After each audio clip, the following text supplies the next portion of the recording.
Now, Storm Watch 12 weather with meteorologist Oliver Smith.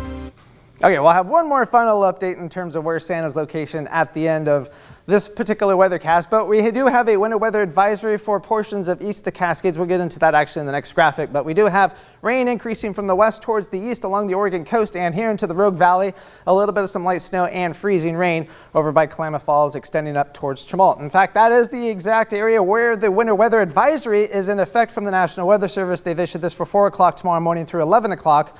Tomorrow morning. So if you don't have to drive anywhere in this particular location, it's best to stay home because freezing rain is not fun to drive in whatsoever. Now we do have more rain offshore. In fact, most of the energy from this particular system for tomorrow will actually go up to our north, so rain will actually decrease by the time we get towards morning.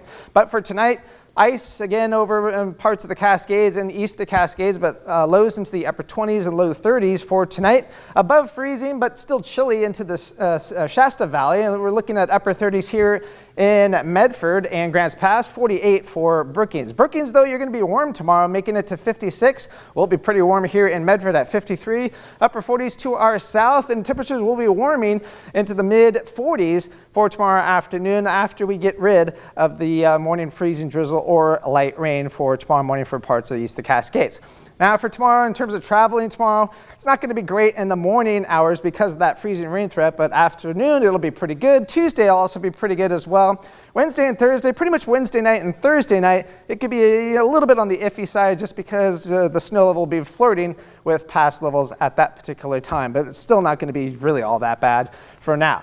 We'll continue with the rain overnight, and again, that rain will lift up towards the north tomorrow, so that freezing rain east of the Cascades will change over to rain in the afternoon. That rain will increase again as we get into Monday night, and eventually we'll push off towards the east end weekend, and then we'll have a little bit of a break.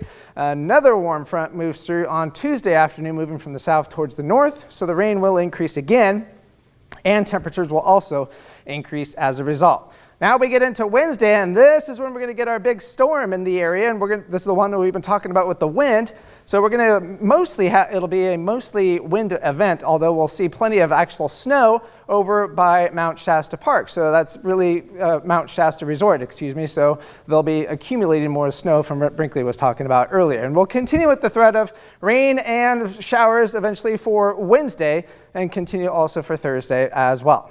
Now, precipitation forecast throughout the region, we can see most of the rain will actually be into southern Oregon and northern California coast, but this will all be beneficial because it won't be super heavy all at once. But for precipitation forecast for the next 5 days, you can see most of the rain will actually be on Wednesday and again on Friday, with a little bit here and there for Monday, Tuesday, and into Thursday.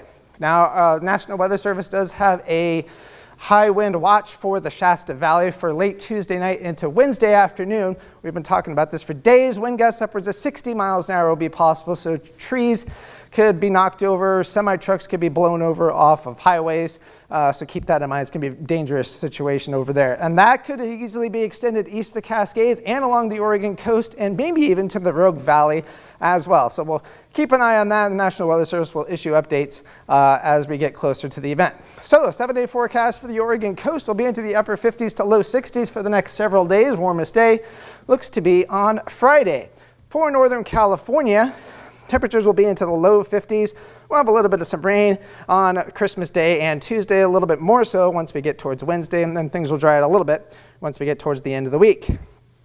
For Klamath Basin, will be in the upper 40s to low 50s for the next several days. Temperatures finally, though, cool off once we get towards the end of the week and into next week. And temperatures overnight lows will stay pretty much into the 30s. So we'll have that freezing rain threat for tomorrow morning into parts of the Cascades for tomorrow morning. Other than that, it'll be all rain, and eventually that rain will change over to snow once we get towards the end of the week and into next weekend.